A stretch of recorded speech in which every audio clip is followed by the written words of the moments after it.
Sveiki, malonu Jūs matyti prisijungusius į ICF coachingo savaitę.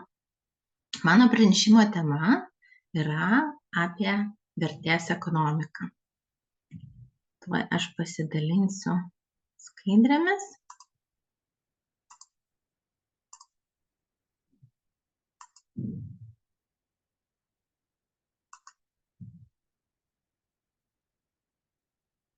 Taip. Vertės ekonomika yra terminas, kurį galima sakyti, kad mes kartu su mano mentore sukūrėme. Aišku, tas terminas buvo panaudotas porą kartų šaltiniuose, apie vieną iš jų aš jums papasakosiu, tačiau tai nėra visuotinai priimtas ir naudojamas terminas.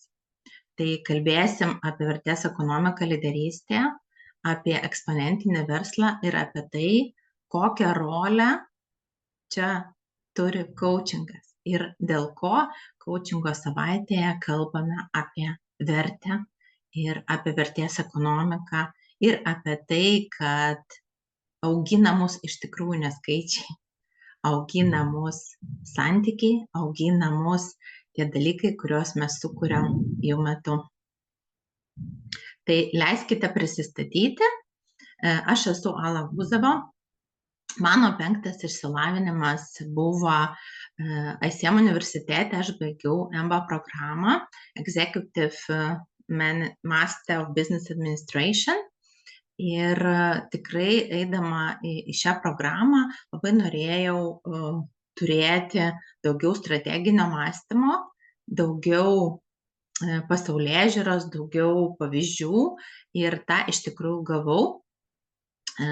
Kokia mano patirtis, aš dirbau versle nuo 1997 metų ir visą tą kelionę buvo su skaičiais. Aš esu finansų vadovas.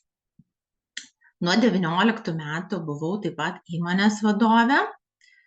Per savo visą karjerą man teko daryti daugiau negu 13 restruktūrizacijos procesų, daugiau negu 100 projektų ir tuo pačiu metu, kai mokiausi ICM universitete, aš pradėjau mokytis po to ir coachingo, nes universitete susipažinau su Leda Turai ir kartu nusprendžiau, kad man šitas įrankis yra tikrai man. Ir nuo 20 metų pradžios jau taikau praktiškai ir turiu daugiau negu 250 valandų darbo su klientais kaip coachingo specialistė. Kaipgi vystėsi vertės ekonomika per mano akis, per mano patirtį, per mano prizmę. Tai nuo 2000 metų aš dirbau Grosso Modo grupėje. Ir sfera, kurioje dirbom, buvo tekstilės pramonė. Ir taip gavosi, kad kai aš atėjau 2000, 2001, 2002, prasidėjo ta vadinama pokyčių revoliucija tekstilės pramoniai. Ir ką ta revoliucija reiškia? Reiškia, kad didžiuliai prekių ženklai, kurie anksčiau visus darbų darydavo patys, ir dizainus, ir priešinius, ir planavo, ir užsakinėjo, ir važiavo į fabrikus, paliko savo tikrai nedidelę dalį savo paslaugų atlikti ir paliko savo tą galutinę atsakomybę už produktą. O visą kitą atsakomybę, visą kitą grandinę perėjo partneriams. Tai Grosso Modo buvo vienas iš tų partnerių ir vienas iš tų partnerių, kuris pradėjo dirbti su Meks kompanija, kuris nuvežė Meks kompaniją į Kiniją, ten atidarė kartu linijas, sudarė sutartis su fabrikais ir pradėjo gamybą moteriškų ir vyriškų kostiumų. Ir tai buvo pilno produkto pasiūlymas, nes kompanija, kurioje aš dirbau, tiekia prekes nuo idėjos iki sandėlių ir iš karto tos prekės išlygintos, gražiai supakuotos, galėjo važiuoti į parduotuves ir patekti jums kaip galutiniams vartotojams. Tai iki šios dienos šitoj pramoniai viskas vyksta tokiu pačiu principu. Aišku, dabar jau eina šiek tiek atgal, nes gamintojai, kurie gamina ir organizuoja šitą grandinę, tikrai patiria didžiulius finansinius įsipareigojimus tam, kad įvykdyti ženklų visus uždavinius, visus užsakymus. Ir tuo metu, kai viskas tas įvyko, tai įmonės kaip gamintojas turėjo pradėti galvoti kitaip. Jos pradėjo galvoti apie tai, kad jų galutinis vartotojas jau nėra B2B, nes realiai jie gamina ir veža prekes galutiniam vartotojui. Ir tik tai, kai galutinis vartotojas pasakys teigiamus atsiliepimus, ateityje bus ir užsakymai kompanijai. Tai suvokimas buvo toks, kad buvo kūriamas kitoks mąstymas, kitoks įsiklausimas į poreikius ir kitoks pasitikėjimas. Kokia buvo vadovo rolė, nes mes šiandien tikrai kalbam apie vadovą. Ir pradžioje aš jūsų nepaklausiau, bet tiesiog dabar galiu pasiklausti, tai su kuriuose batuose jūs atėjote, nes tikrai tiek vadovai, tiek coachingo specialistai tikrai gali prisijungti ir prisijungia tikriausiai prie šio pranešimo. Dėl to galiu pasidalinti, kad aš pati tai atėjau su vieno batų vadovu, su kito coachingo specialistu, nes man labai smalsu ir įdomu pasidalinti su jumis apie tą patirtį, apie tą vadovavimą ir apie tą kelionę ir tuo pačiu duoti mintį, kaip coachingas įtakoja ir kas buvo šitoje kelionėje. Taigi grįžtu prie pasakojimo apie tai, kad vadovai mūsų organizacijoje turėjo visi pakeisti požiūrį, kad reikėjo pradėti galvoti ne apie tai, ką gaminama, bet ką kuriame, kas yra kuriama daugiau negu produktas. Turėjome pakeisti bendravimą ir turėjome pasižiūrėti, kad jau galvoti apie tai, kad tai yra nevykdymas, o bendradarbiavimas su klientu. Turėjome imtis atsakomybę už procesus, kurie buvo iki šiol kliento rankose. Ir labai greitai tapo aišku, kad prasideda viskas nuo vadovo mąstymo ir taip, kaip jis reaguoja į tą sisteminį pokytį ir taip, kaip jis sugeba sukurti vertę ten, kur anksčiau buvo tik tai vykdytojas. Pasakė, padariau. Ir šita patirtis, dėl ko aš ją pasakoju, šita patirtis davė man pamatus galvoti apie vertės ekonomiką ir apie vertę kitaip. Ir aš dabar padedu tai suprasti kitiems vadovams. Nes šiuo metu, paskutinius metus, aš esu coachingo specialistas, kuris padeda vadovams restruktūrizacijos metu mąstyti strategiškai, pamatyti dalykus kitaip, veikti atsakingai ir maksimaliai išnaudoti organizacijos potencialą. Ir suplanuoti ir vykdyti tos pokyčius visus be vertės praradimo. Nes aš tikrai tikiu, kad lyderystė yra visame kame, kad kaip žmogus pats jaučiasi, kaip jisai kaip vadovas elgiasi, kaip jaučiasi ir veikia jo komanda, organizacija ir kaip tai eina toliau į visuomenę. Tai klausimas jums, kas jums yra vertės ekonomika? Tai jūs galite savo pasižymėti, pagalvoti ir užrašyti keletą žodžių apie ką tai. Kai jūs pirmą kartą pamatėte mano pranešimo temą, apie ką pagalvojate? Kas tai jums vertė? Kas leidžia jums pagalvoti apie tai, kas yra kartu du žodžiai - vertės ekonomika?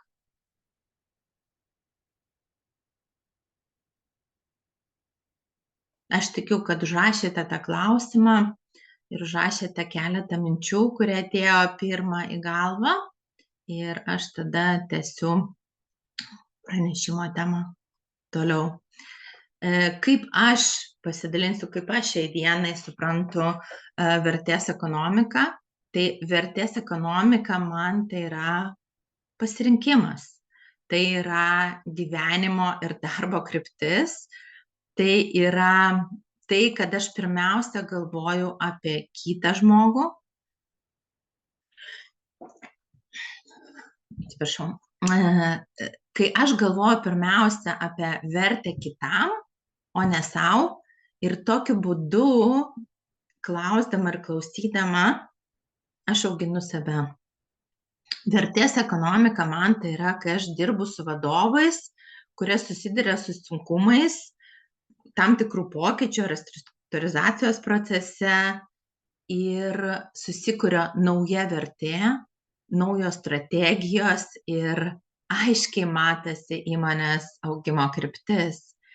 Tai suteikia tokią didžiulę vertę, kai organizacija gali pradėti savo kelionę ir pokytį. Tai kalbant apie vertės ekonomiką, turime suprasti, kad tai yra ne apie šiandien ir ne apie metus. Vertės ekonomika turi ilgalaikę perspektyvą ir tai yra apie 2, 3 ir daugiau metų. Tai yra tas poveikis ir potyris ekosistemai, ką mes darome. Nes tai nėra tai, kad mes pateikėme akcininkų ataskaitą. Ne. Tai yra mūsų poveikis visai visuomeniai, mūsų organizacijai ir tai pokytis žmonėms. Tai nėra skaičiai, tai yra kur kas daugiau. Tai yra ta kultūra, kuri paremta pasitikėjimu, bendradarbiavimu, tvariais sprendimais. Tai yra ne ką aš gaunu, o ką mes sukuriame kartu. Ką mes kartu galime sukurti. Tai vertė yra ženkliai platesnis. Turi ženkliai platesnį poveikį negu tiesiog vertė 5 raidės, bet apima tikrai labai didžiulę platumą. Kaip aš jau minėjau pradžioje, 1985 metais Michael Porter parašė knygą ir kalbėjo apie vertės ekonomiką. Jis būtent minėjo, kad reikia atkreipti dėmesį į taip, kai atliekam kiekvieną savo žingsnį. Tai vertė yra tas, ką klientas gauna, minus tai, ką įmonė kainuoja. Ne? Tai tikslas buvo optimizuoti procesus, kurie didina galutinę vertę, ir buvo kuriama strategija, kad tai yra, kad nereikia tik parduoti, bet reikia sukurti vertę kiekviename kelyje nuo tiekimo grandinės iki aptarnavimo po pardavimo. Tai ši teorija yra galbūt neatspindi visų procesų, kurie vyksta šiandien, 2025 metais, bet prieš 40 metų parašyta teorija, jinai tikrai atspindi esmę. Vertė yra apie tai, ką mes kartu sukuriam daugiau. Kaip vadovas visoje šitoje grandinėje gali būti apibrėžiamas?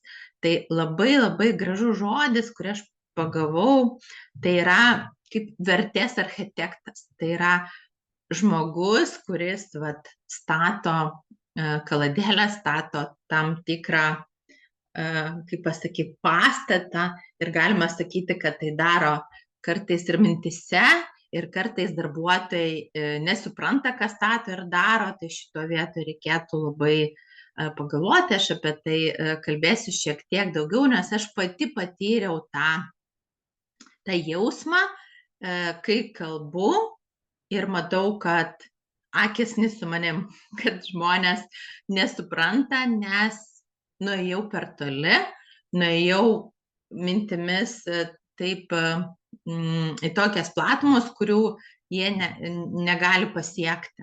Tai bet kokiu atveju vadovas gali ir turi sukurti organizacijoje tą sąmoningumą ir supratimą, ir tai kūrė mums žinomų būdų, tai kūrė per atvirą ir savalaikę komunikaciją.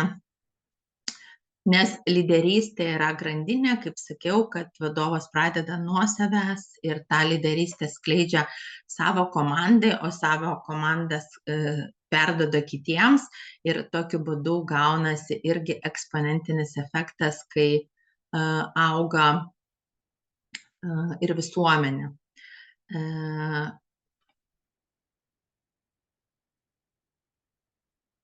Tai kalbant apie tai, kokią vadovo rolę dar kartą šitam procese, tai kaip kalbėjom, kad vadovas ne tik prižiūri procesus, bet jisai sukuria tą mąstymo logiką, kuri yra aiški komandai. Ir tai yra labai svarbu, kad komanda suprastų detaliai ir aiškiai, apie ką kalba vadovas, o vadovas turėtų būtinai perklausti, paaiškink man, kaip tu supratai. Tai tokiu būdu galima suprasti, kad esate viename lygyje ir vienodai suprantate. Ir jisai būtent ir duoda komandai tą impulsą pereiti nuo įvykdymo į tą strateginį lygmenį ir tą mąstymą, vertės mąstymą. Jisai pamato visą visumą ir jisai sujungia taškus tarp funkcijų, žmonių ir idėjų. Ir kai vadovas pradeda veikti kaip tas lyderis, kaip sistemos lyderis, jo sprendimai tada kūrė augimą visoje struktūroje, visoje organizacijoje. Ir aš tikrai manau, kad tikrai tokie verslai, kurie auga eksponentiškai ir kurie dalinasi savo verte, jie daro didžiulį poveikį tiek Lietuvai, tiek galbūt ir visam pasauliu. Tai kas yra eksponentinis augimas? Eksponentinis žodis reiškia daugintis. Tai aš pasakysiu jums tokį pavyzdį, aš priminsiu. Jūs tikrai šitą dalyką žinote ir darote. Jeigu jūs pradedat galvoti iš ryto, aš blogai jaučiuosi, kaip nefaina kažkokia diena, jūsų smegenys automatiškai, eksponentiškai padidina ir sako, man reikia žmogui padėti, man reikia padidinti šitą idėją. Kaip jūs jaučiatės vakarą? Taip, aš manau, kad jūs jausitės vakarą tikrai prasčiau negu ryte. O jeigu jūs atsikėlę, net jeigu ir kažkas yra negerai, bet pasakysite, aš jaučiuosi puikiai, aš jaučiuosi gerai, tai smegenys atsakys jums, tai gerai, jauskis dar geriau, vis geriau ir geriau. Ir duos impulsą kūnui padėti jums jaustis dar geriau. Tai eksponentinis augimas versle yra toks pat procesas. Kai verslas auga ne procentais, o kartais. Ne 5-10 procentų į metus, bet 3, 5, 10, 100 kartų. Taip? Tai ir aš buvau uždavus tokį, man uždavė vieną kartą, kai buvo ta tema tokį klausimą, sako, tai gerai, o pas mane tai yra tiesiog elektroninė parduotuvė. Kaip man tapti eksponentišku, kaip tas manoma yra. Tai aš pasidalinsiu su jumis vienos kompanijos, kurios tikėtina ir jūs žinot istoriją, yra Zappos kompanija, kuri buvo kurta 1997 metais ir tai buvo elektroninė batų parduotuvė. Atrodo paprasta elektroninė batų parduotuvė, bet šita kompanija po 10 metų nupirko Amazon kompaniją už $1,2 milijardo. Jūs įsivaizduojat, koks šuolis ir kokia vertė per 10 metų. Ir tai tik tai elektroninė batų parduotuvė. Tai ką darė darbuotojai šitos kompanijos? Pagrindinis dalykas, ką jie darė, tai 24/7 dirbo darbuotojų, kurie aptarnavo klientus, kurie galėjo visada paskambinti ir telefonu išsirinkti tokius batus, kurio reikia. Gaudavo patarimus, gaudavo palaikymą ir taip susikūrė vertė, kurią klientai noriai dalindavosi su kitais klientais ir tokiu būdu augo apyvartos kartais, o ne procentais. Tai vat pagalvokime apie tai, kaip vadovas ir kaip organizacija turi galvoti, kad sukurti tą ilgalaikę vertę ir kad augti eksponentiškai ir kad visa sistema taip veiktų. Tai aišku, reikėtų įjungti drąsą veikti, įjungti kūrybą, eksperimentuoti, peržengti bet kokias ribas ir pasakyti savo smegenim, ribų nėra. Aš tiesiog žinau, kad ribų nėra ir mes galim pasiekti bet ką sugalvosim ir panorėsim. Ir iš tikrųjų pastebėkite, kad taip pat kaip kalbėjom apie tą negatyvų mąstymą, kad aš blogai jaučiuosi, lygiai taip pat versle, jeigu galvojam, kad tai mums nepavyks, tai tas yra neįmanoma pasiekti, tą augimą. Įmanoma, tik reikia ieškoti kaip. Taip, reikia jungti kūrybą. Tai ta lyderystė, kuri padaro erdvę kurti eksponentiniam potencialui atsiskleisti, tas žmogus, kuris turi tą matymą ir mąstymą, nebūti čia ir dabar. Reikia būti čia ir dabar, bet tuo momentu, kai kūriama vertė ir kai sprendžiama apie strategijas, tai tiesiog reikėtų paleisti visus barjerus ir būti ne tik čia ir dabar.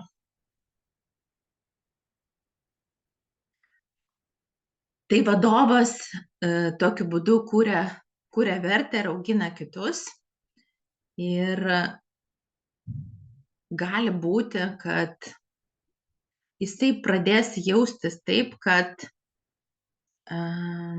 jam pritrūksta žmogaus šalia, kuris matytų, suprastų, jam pritrūksta erdvės pasidalinimui ir jisai supranta, kad tai nėra apie KPI-sus, jisai yra apie tai, kaip atskleisti savo sąmoningumą ir savo mąstymą. Nes sąmoningumas yra ir kūria galimybės, ne iš baimių, atidaro visas duris ir būtent tada ir atsiranda erdvė eksponentiniam augimui. Tai kokie įrankius galėtų turėti vadovas, kad atskleisti savo sąmoningumą? Tai aš pati patyriau 19 metais pirmą kartą tą poveikį, kai po pirmos coachingo sesijos pasidarė visiškai aišku, ką aš matau, ką aš mąstau, ką man toliau reikia daryti. Ir aš išėjau su aiškiu veiksmų planu ir man buvo taip gera, taip ramu ir aš pagalvojau, wow, tai čia tai įrankis, kuris tikrai skirtas vadovams. Aš priminsiu, kas galbūt klausotės coachingo savaitės pirmą kartą. Coachingas nėra mentorystė, nes mentorystė yra tai, kad jūs gaunate patarimus iš žmogaus, kuris praėjo kelionę ir jis dalinasi savo įrankiais ir savo patirtimi. Tai nėra psichoterapija, nes psichoterapija remiasi ir dirba su jumis apie jūsų praeitį. Coachingas yra įrankis, kuris padės jums sustoti čia ir dabar ir pagalvoti apie save, skirti laiko sau. Nes aš tikrai puikiai žinau, kad mes vadovai nerandam kartais laiko sau, nerandam to sau, kad pasidalinti ir išgirsti garsiai savo idėjas. Ir jeigu idėjos nėra pasakytos ir užrašytos į sąsiuvinį, tai tos idėjos jos pranyksta. Ir po to tu galvoji po metų, aš juk apie šitą dalyką jau kalbėjau, aš jau norėjau gyvendinti, bet kaip aš galėjau pamiršti. Nes vyksta tiek daug dalykų, tiek daug neuronų juda mūsų galvoje, kad tiesiog natūralu yra pamiršti ir nepasakyti tam tikrų dalykų ir neužrašyti jų ir tada tie dalykai pasimiršta. Tai aš matau coachingą kaip tokį gilinimas į save, mąstymo suvokimą, tai yra erdvė, kur tu gali išgryninti tą vertę, kur galima priimti sprendimus tyloje, be jokio triukšmo, be jokių dalykų šalia ir per save gauti impulsą auginti ir kitus, ir save. Coachingas padeda matyti vadovui ne tik tai tą vertės grandinę, apie kurią mes kalbėjom, bet ją ir perkurti ir sukurti naują.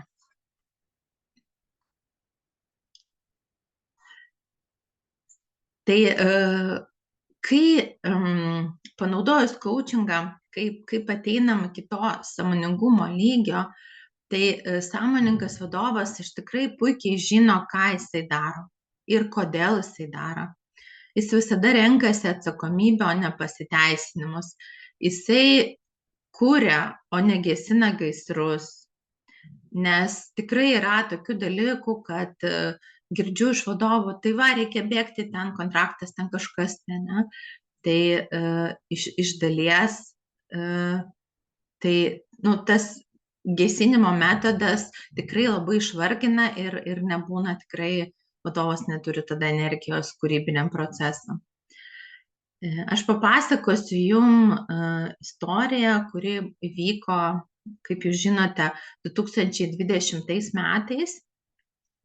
Papasakosiu COVID pavyzdį ir duosiu jum pagalvoti apie tai, kaip tuo metu, prieš 5 metus, kūrėsi vertės, kaip judėjo vertės ekonomikos dėsniai.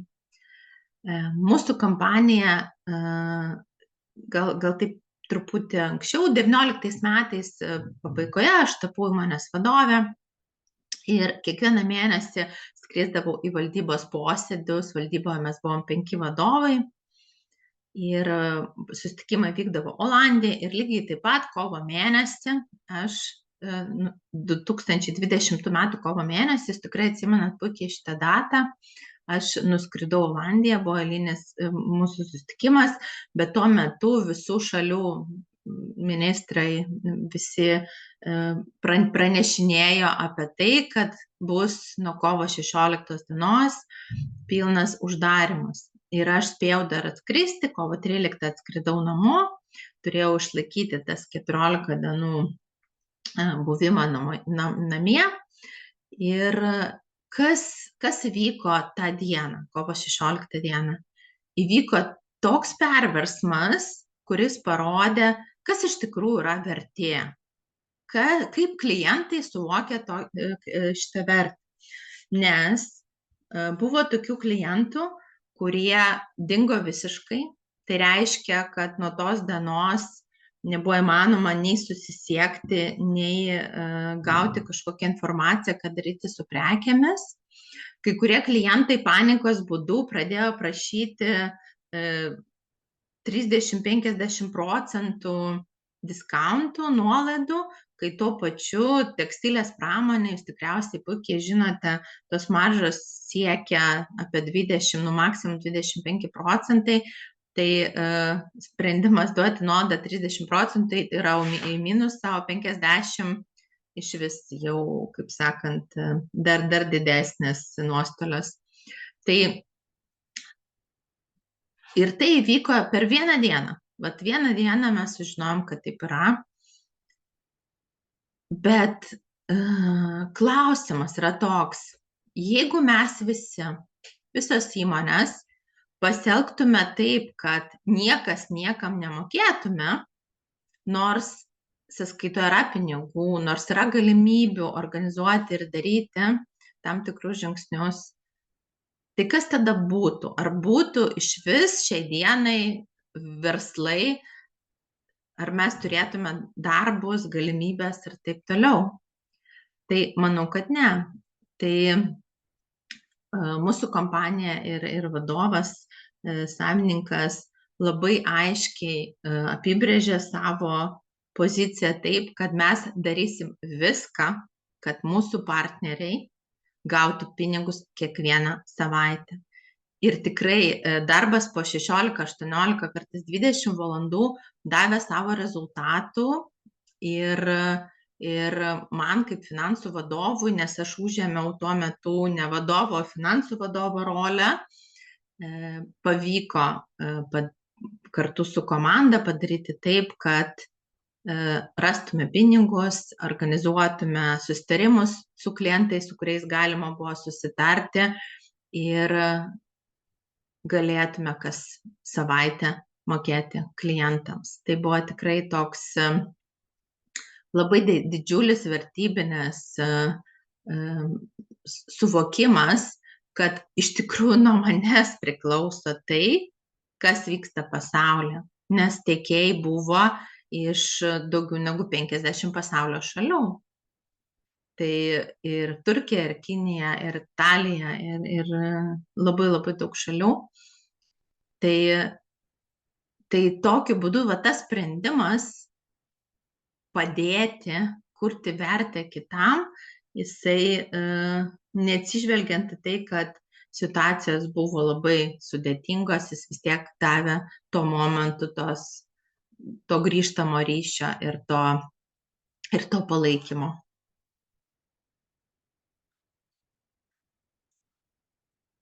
Tai rezumuojant apie vadovo rolę, apie tai, kaip vadovas turi ir gali kažką pasikeisti, tai kaip minėjau, kad pirmas dalykas yra galvoti ne trumpalaikiai, o ilgalaikiai ir galvoti ne tik apie pelną, bet apie didesnę vertę, kuri yra kuriama, mokytis matyti visą visumą, tikrai nebūti kažkokioje vienoje srityje, bet matyti ir galvoti vienu metu apie klientą, tiekėją, komandą, visuomenę, apie ateities kuriamą vertę, apie tai, kokį galutinį produktą gaus galutinis vartotojas ir ką jisai supras, pajaus ir kas jam bus, tai apie ką tai jam bus.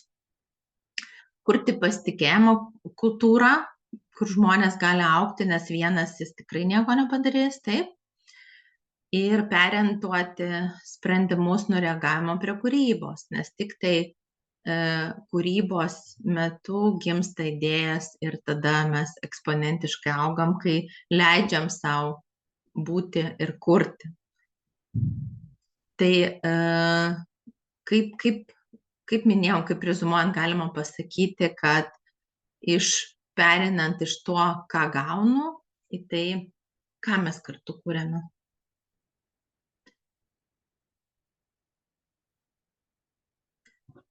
Galiu pasakyti taip, kad priimant sąmoningus sprendimus tikrai ne visada būna lengva.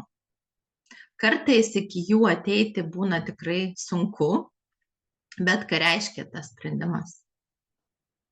Kokią vertę jisai sukurs? Ir kodėl tai svarbu lyderystėje? Tai mes apie tai jau su jumis aptariam.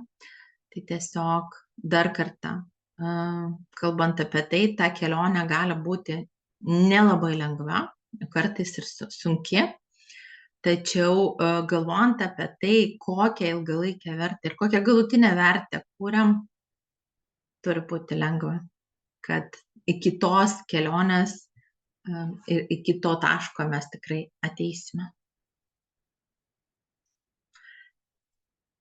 Aš jau užsiminiau, kai kalbėjom apie vadovo rolę, apie tą susirinkimus, sprendimus, apie tai, kad galima kurti kartu organizaciją tą coachingo kultūrą. Kas yra coachingo kultūra? Aš galbūt apibrėžčiau to žodžių, kurį sukūrė kolega Paulius Ratė, kaučingo specialistas, ir kuris sakė, kad aš esu klausas.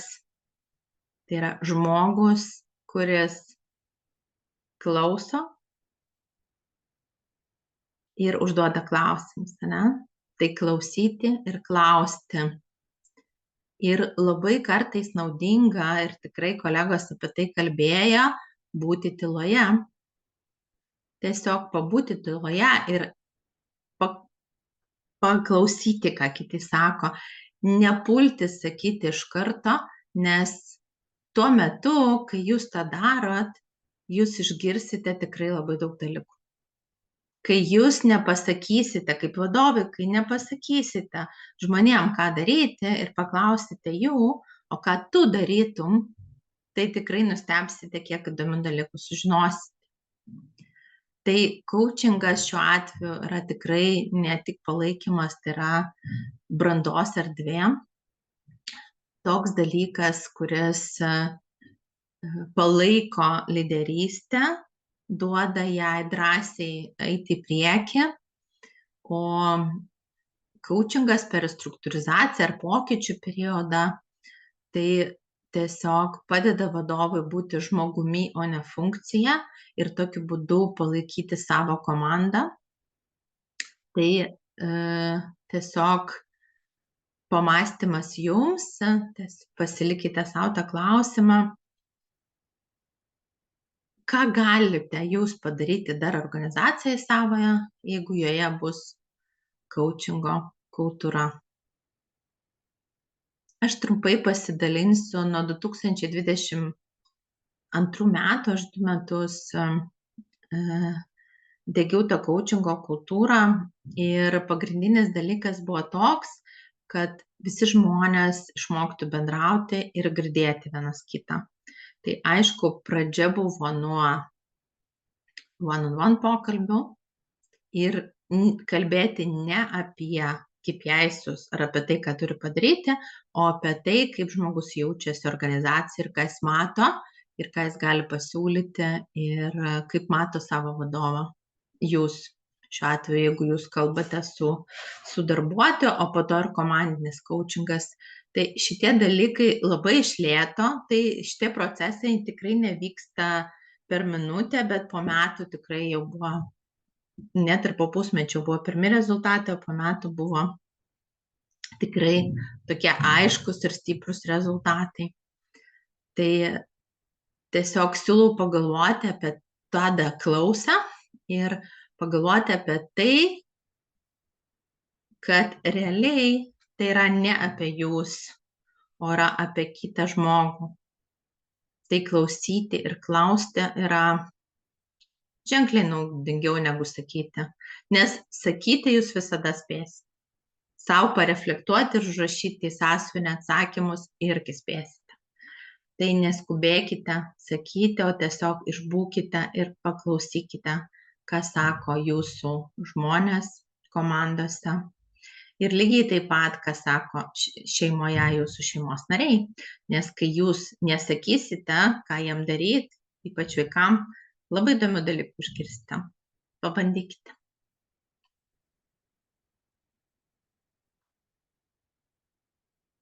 Tai aš norėjau daryti diskusiją, bet mes pasitarėm, kad šitos diskusijos nedarysim, nes šito erdvėje tai nėra patogu, bet tiesiog pamąstymo, kur trūksta vertės.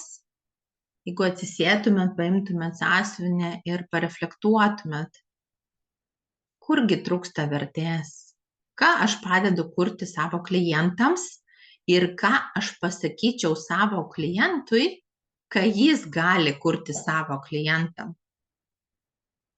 Galvokit ne tik apie rezultatą, tai yra jūsų patenkinta klientė, bet galvokit apie rezultatą.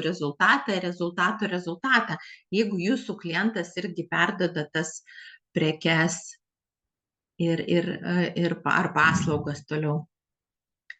Tai klausimas ir yra, tai kur prasideda ta vertė ir kas trukdo vadovai kartais ją pamatyti. Tai aš manau, kad čia daug dalykų galima sakyti. Tai vienas iš jų yra tiesiog mąstymas, sąmoningumas ir noras išgirsti, pamatyti.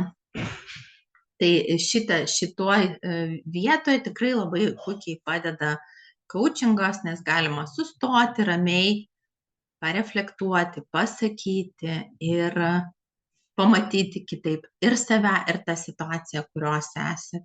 Ir pagalvoti apie tai kokią vertę aš kuriu sau, savo klientų klientams. Apibendrinant, yra keletą dalykų, į kuriuos atkreipčiau jūsų dėmesį. Tai yra, vertė prasideda nuo mąstymo, o ne nuo pamatavimo. Ne nuo KPIs, jinai prasideda nuo mąstymo. Coachingas kuria erdvę augimui ir ne tik rezultatui. Platesnė sąvoka augimui, eksponentiniam augimui. Sprendimai, kurie paremti sąmoningumu, kuria ilgalaikę vertę ir nesustoja ją kurti. Tai kadangi vyksta šią savaitę coachingo savaitė, tai aš pasidalinsiu su jumis savo pasiūlymu. Jeigu jūs norite įsigilinti į savo situaciją, kviečiu jūs į nemokamą valandos trukmės strateginį pokalbį ir atrasime kartu atsakymus jum. Jūs atrasite sau tinkamus atsakymus.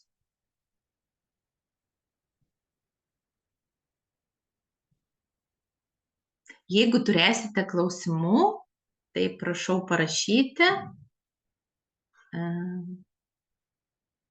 Aš gal dar dėkoju, kad buvote kartu. Aš dar praeisiu į priekį. Čia yra mano QR kodas. Jūs galite parašyti man per LinkedIn, susijungti ir mielai susitiksiu su jumis ir pakalbėsime ar prie puodelio kavos, ar online kavos, ar kitu būdu. Dėkoju jums visiems už buvimą kartu, už dėmesį. Iki kitų susitikimų.